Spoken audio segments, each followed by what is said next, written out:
So as you probably saw in the last video, we're going to make the trip out to San Francisco to Hasselgren to fix the broken race motor. Now keep in mind that this was still Sunday morning and we had no time to go back to the Airbnb, get a change of clothes or anything. We just loaded the truck up and started driving. And here's a look at the trip on Google Maps. I'm not too sure where we got the 18-hour figure from. Maybe that was just Mirl trying to play the trip down to us, but in reality, when it gets into these really long hauls, an hour here or there doesn't really make too much of a difference. I think the trip took us about 20 hours in total once we made all our various pit stops, and we got slowed down quite an awful lot by roadworks. But as I said before, none of us were really all that excited about making this drive, but once we got out there and started driving, it became really apparent to me that this was going to be a very scenic drive, especially when Mirl pointed out the Great Divide out to the left of us, which is that snow-capped mountain that you can see here, and it's also known as the Continental Divide, and it stretches from South America all the way up to Canada and Alaska. And Mirl explained that the water in all the river systems on the east side of the Great Divide flow from west to east, and the water on the west side flows from east to west. So I got a real kick out of that, and it was just the start of the beautiful scenery that we got to see on this trip, as we saw it for the first time as we were passing through Denver. This mountain here was my favourite view of the trip. It's just unfortunate that I couldn't capture the beauty of it on camera, but as you could imagine, these sites look much nicer in real life, especially with the wide open plains. And here's a clip of us making a pit stop in Utah. I definitely felt pretty nostalgic seeing Utah in person, especially after being right into downhill mountain biking growing up, but as quickly as the landscape changed from wide open plains to red rocks, we started to move into Salt Lake City, and unfortunately by that point we started to run out of daylight, but we did see the sign for the Bonneville Salt Flats on the way through, which was really cool. So we drove through the night and finally reached California as the sun came up, and the landscape changed one final time as we made it to the coast. We arrived at Hasselgren at 5 AM, and Mirl took us for a quick drive around the corner to see the Golden Gate Bridge in person, and although it was way out in the distance, it was still pretty cool to see it in real life, so I made sure I got a photo of the boys safe and sound in San Francisco. Paul arrived at the shop at 7:30 like he said he would, and he was kind enough to prioritise our engine so we could get it done as soon as possible. So while Matt gave Paul a hand, I spent some time taking in all the TRD memorabilia that was around the shop. And I was just blown away by all the Atlantic parts that I was surrounded by. It was like everywhere that you look, there was something that I desperately wanted. Matt, on the other hand, just wanted this TRD clock. Yeah, so whilst we were at the shop, I decided to tell Nico, you've got to take some photos of that clock. So TRD clock in the assembly room. The next few scenes here, he's going to see Nico walking around the shop and showing off a few of the parts that we found, from Cosworth's Ford stuff to Toyota 4A, all sorts of engines. It was just sort of a bit of everything. But we were sort of blown away by how much cool stuff that Paul had in this shop. And so we end up working with Paul to get the engine on a stand in his disassembly room and start tearing it down to figure out what we had to do to fix this thing. So at this point in time, we sort of knew we had the head off. We had found the damaged valve and seat. We had just put it back together temporarily so we could strip it down. So here we are, just putting it on the stand, getting it on the bench, and going through all the parts, seeing what we needed to do. Today it was a public holiday, wasn't it, Nick? It was Juneteenth, but people were still working on it, I'm pretty sure. Okay. Yeah, so Paul, we were concerned that Supertech wasn't going to be open to get parts because we needed some Supertech valves. So Paul managed to get in touch with Supertech and got a new set of exhaust valves, DLC-coated exhaust buckets, and we basically converted the exhaust side over to shim underbucket instead of solid. Here I'm going through with Paul about the firing head gasket system. He had never seen it before, so he was pretty impressed by the fact that these systems can hold, 120 pounds of boost and all that sort of power. He's a bit blown away. You'll see his reaction when I tell him. Are you familiar with the Nissan RB engine? Yeah. We put about 100 something pounds of boost. The RB engines make about how much? 120 pounds of boost. But so here you can see the valve had hit the piston. There was a couple little marks which I ended up just filing off. But aside from that, everything looked pretty good. The head gasket was sealing nice. Valve was bent, as you can see. It looks like a banana. So we changed that one out. We actually changed them all out. Here we damaged a camshaft, which we ended up changing to a TRD exhaust cam that we had sitting around. Something a bit smaller. They had a lot of big TRD camshafts, 13 mils of lift with 300 degree duration. We end up going with something with a bit smaller lift. I think we end up going with like an 11.5 mil lift TRD camshaft. It was basically the smallest one that the smallest one we could find. There could find. Yeah. And right here, Mel's about to take us through for a bit of a walk through the shop and show us some of his parts and his motors. This is all Hasselgren here, right? It's all Hasselgren, yeah. Right. Intakes, and he makes the cam covers and everything himself, doesn't he? Yeah. Reassembly fixtures and all that stuff. Yeah. This is my engine. That's yours too? Yeah, that's my Mazda engine. Is that what came with the car originally? Yeah, this wasn't the one from that car, but this is, yeah. The same kind of. So this is the sort of engine that comes in a Swift 016. Yeah, this is an 016 engine. Cool. This is belt drive. This is different. Normally this is a chain drive engine. Oh really? Okay, you've converted it. Yeah. Is that normal for the Swift cars, or is that just something you've done? Pretty much. I mean, most people that run the 016 in the US are using the belt drive now. Not everybody, but most people. Cool. Yeah. And the throttle bodies, are they the barrel throttles again as well?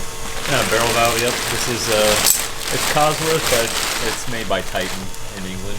So barrel valve setup. See down there. Yeah, cool.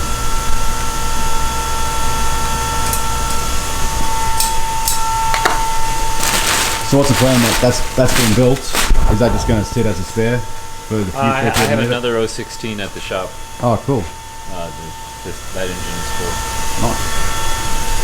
Yeah, I keep learning something new about you every day. Yeah. It's the engine room.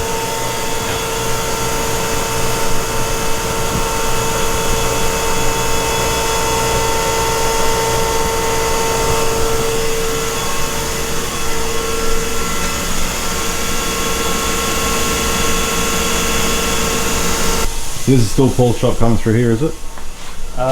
That's not Paul's shop. So that's where it stops. Yeah, it Cool. goes up here. There's part of his. There's a barrel valve in the making. This is a fixture that they use to size up a lot of things, like make headers and various things. Like they were using this for clearance on trunnions. Oh, of course. Yeah, So this is the same chassis, right? Crash bell housing. This is a crashed rear bulkhead of a car. This is a 008. However, this is not the 014. However, the 008 and the 014, the carbon is the same. So what they've done here is like this is the 008 trunnion fixtures right here. Yeah. They've drilled and made the locations for the 014 right there, so that they can fit an 014 trunnion and fit everything. Make sure the injector rail, the throttle bodies, everything that they're going to run, barrel valve and whatnot, fits. They also do the same thing for exhaust and whatever. This is what's inside your tub, is it? This alloy frame. Yep. That's so cool.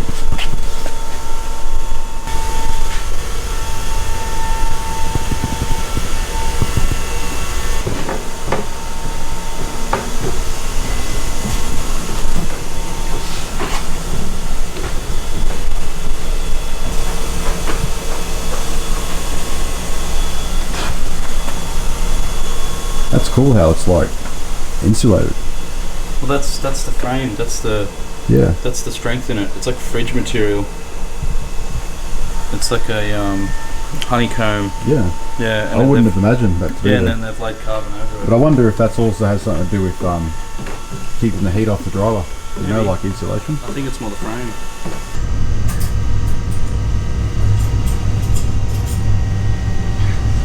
Hey, Matt, are these tools so that you can do your, like Yeah. how we had zip Yeah. ties and shit? This Yeah. is just like a one tool. That's cool, huh? You're custom made for the job. Depending on the engine, I guess. Depends on the engine. It's Mazda Alpha. It's probably one here for Toyota as well, I'm assuming. He's got the stone as well. The tools look like they're very old. Yeah. We should tell you the best. Yeah, but like it looks like Toyota from like the 80s or Yeah, something. it is. Still the best. I would rather that than modern stuff. Yeah, right. So much more accurate. Very well. They're all made in Japan. I'm like forced to buy 8. Alright. Yeah, so this is their head assembly bench. Same as my one, just pneumatic. Yeah. So it's got a controller here for air pressure. So that just presses down Then they've got the different versions of Toyota. So Toyota 4A goes here and here. The dowel holes hold the head in the right spot. Yeah. Depending on what motor you're doing.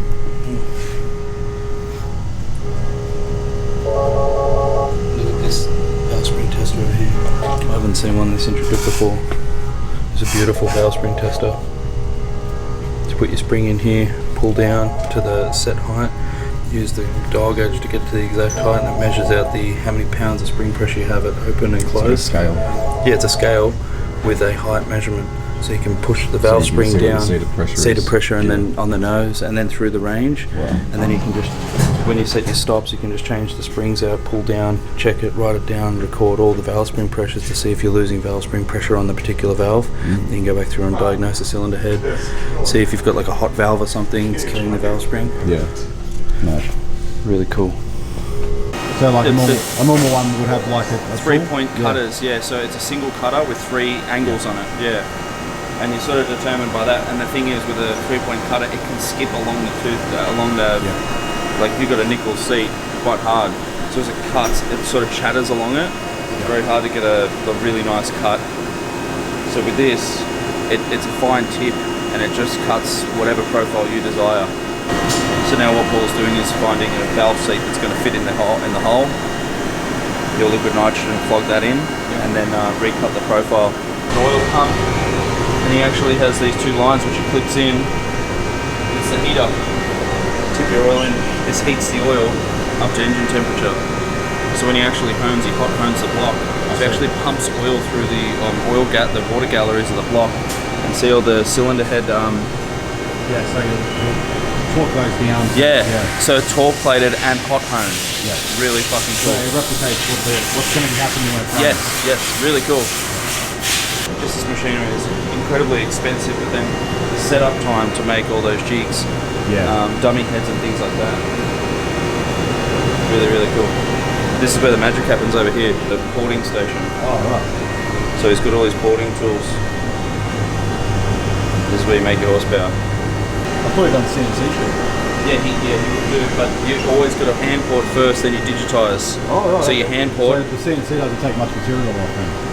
Well, no. So what it is you port a port, one single port, and then you flow test it, and then you flow test it in the machine, and once it's flow tested, then you make a change, flow test again and again and again and then you'll fuck it. You'll eventually fuck the head and go, okay, I went backwards at some point. Yeah. And then you'll copy the best one. Yeah. So you digitize all of them until you find the one that had the best flow, and you write those down on a book. Yeah. And once you've maximised the flow potential, then that's your best port. So then you put that into the system and then digitise that into the CNC, which then gives you the best port of that, and then you dyno confirm. This is standard mill, Bridgeport mill. So this is where he's going to machine cylinder heads and blocks. Right. Mounting fixtures here. It's a standard Bridgeport mill. It's nothing special. And then there's your vertical boring bar. So that's going to do your bores and your block. Again, these two items are pretty generic to any sort of machine shop. Does that do the same job as that other one over there? That's a hone. So that does that roughs out, and then that finishes it off. He's measuring his outside diameter, programming that into the machine to do the cut. He's building his interference into that, which then he'll freeze the beryllium seat into the cylinder head. Yeah. Because the parent bore of that won't be perfectly round, so it's better to just true up the parent bore, get it nice and square and straight, and then your beryllium seat will be true and straight from when they lathed it, cut it up from a bar stock. World will think you're really cool. I know that don't distract me doing this, but like if you have any stickers.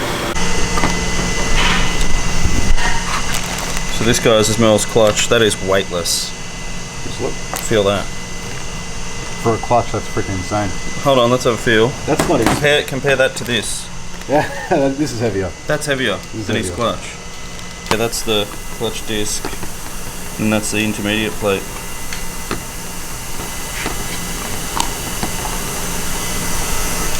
Oh, that's the spring there, yeah. Sweet. Yeah. Tilt on. That's a beautiful piece.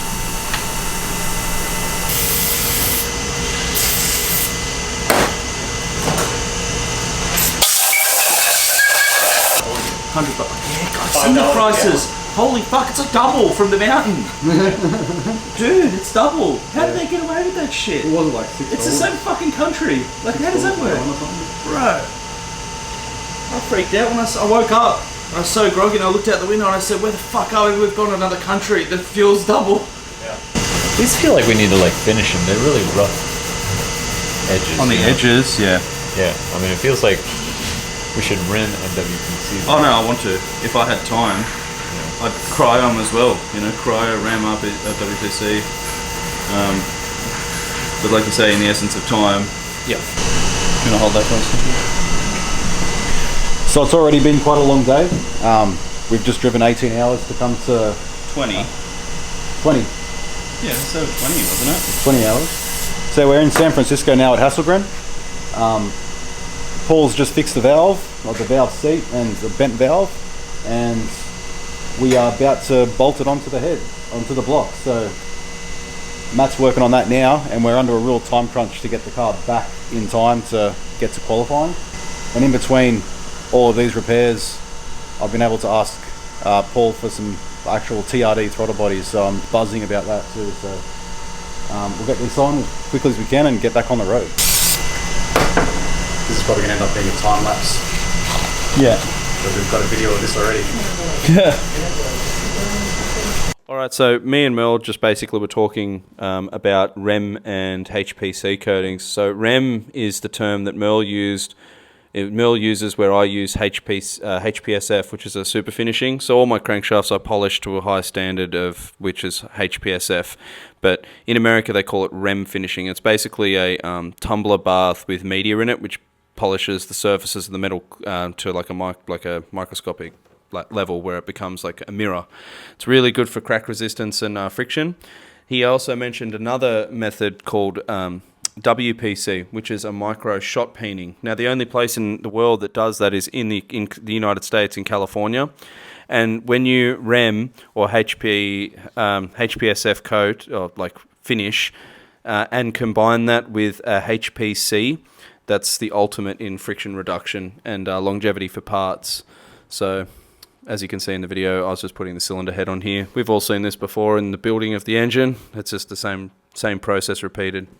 And here I am mixing up some ARP grease. Now, guys, when you do ARP grease, when you pull it out of the tube, make sure you mix it because it comes out really like a clear liquid, and it's not really a dull matte finish. You have to mix it until it goes dull. That's the oil that's in there mixing with the graphite, and then when it goes dull, that's when it's right to use. So you got to mix that up with your finger like finger paints. So I can't stress enough, guys, at this point in time, we have literally had no sleep for about 2 and a bit days because after we tested and went back to the workshop and found the car was broken, we literally loaded up and started driving. We hadn't even had a change of clothes. At this point in time, I'd been wearing the same clothes for almost 3 days at this point, and I was running on fumes. We all were. We'd all been sharing the drive, and the passenger seat in the front of the Ford F-Truck was probably the best seat in the house, but that was reserved for the spotter, for the driver. So if the driver started to fall asleep, the spotter could let him know. We also wanted Mirl to try and get as much sleep as possible, so as long as we were feeling good, it'd be good for Mirl to get that front seat and try and get some rest because he's the driver. He's the main racer. So there was just a scene we saw just now where one of the Mirl's best mate and one of his sponsors, Chris, was actually asleep in the back of the tray of the F-Truck whilst we were at Hasselgren, and I was asleep in the car park trying to get a nap whilst Paul was finishing off the engine after I'd tensioned the head down. And and like you say, at the end of the day, we were going to finish this engine. If everything went to plan, we were going to be finishing this engine, putting it straight in the car, getting about an hour worth of sleep, and then going straight to qualifying. And that's literally what happened. We got back to the workshop, started putting the engine in the car with no sleep, like straight out of the car, started putting the motor back in the car. And once it was started and running, we went to have some dinner, and then went and got about an hour and a half of sleep before we got up to go straight to qualifying. And I didn't actually get any footage of the trip home because I was running low on batteries. All my batteries would run out, and I had no more space on my memory card that I had at the time. And just because I'd been filming for 3 days straight and I wasn't planning on doing a trip, it was just a spare of the moment thing. We were literally going to be going home that night after the test day. So all my gear was like flat by the time we left Hasselgren, so we just came straight home. We drove through the night too, so it wasn't like I could really film much. But as soon as I got back to the shop, I got my camera gear all charged up and got a new memory card and kept going. So yeah. You want to put Loctite on there? No. I don't know if you did that. Did they have Loctite? You're not going to be able to get to these after soon. Yeah, you're right. I definitely had it inside. Yep.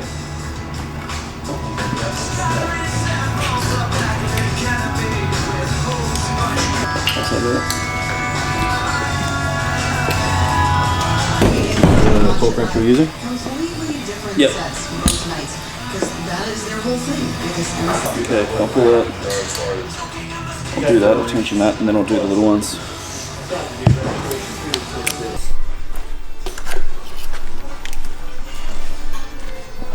Anything in the cars will stop you if you move. He's got some kind of funky math in there.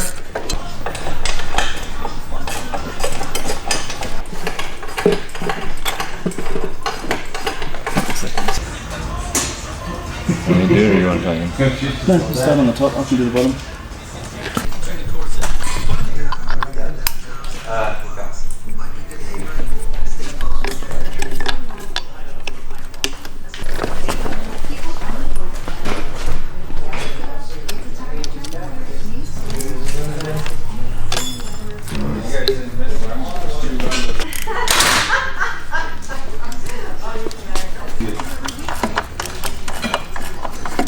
If it's dry, it's a same kind of effect.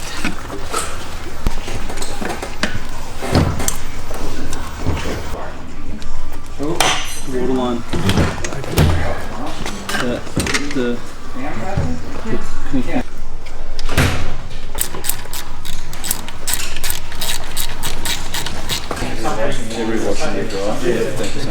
Thank you so much. And then still. That's pretty cool. And then still. That's pretty cool. Got back together.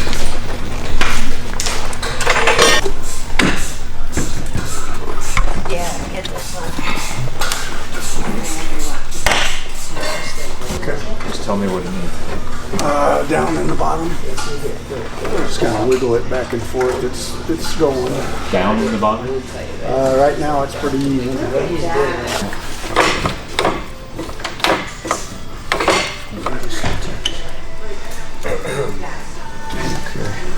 Now we'll just lift up as you push in.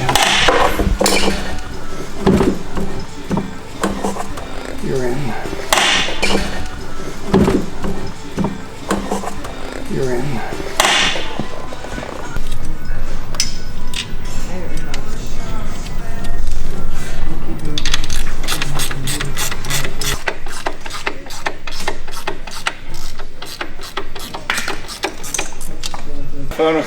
I was like, I'm changing turbos, and he's like, well, at least they're easily accessible. I was like, fuck you. These are not easy. That's the same thing about everything being easily accessible on a Formula car. This is all like that's intake on one side, exhaust on the other. That's thrust for us. When we lost the thrust, we started chewing oil. So it was like, okay, Change it. we just were like, couldn't be more. It's labeled.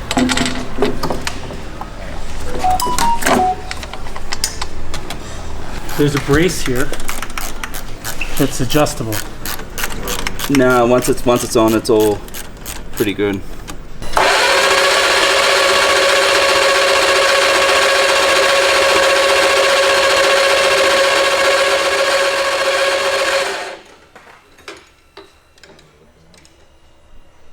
Do you want me to crank it, Mirl, so you can look? Yeah, you know what? Okay, ready?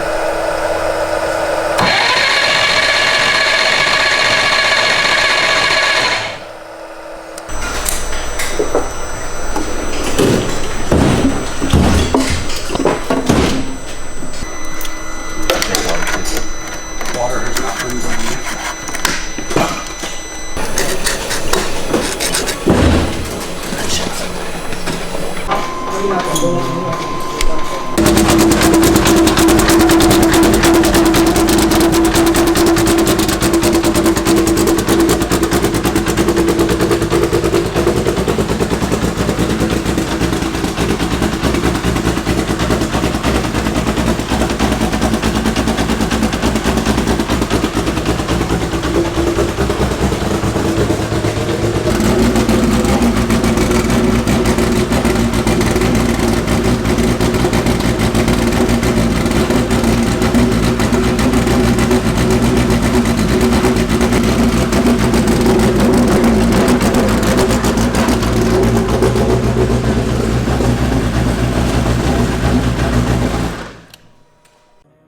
So it's pretty crazy to think that we actually pulled this off and got the car back together in time for qualifying.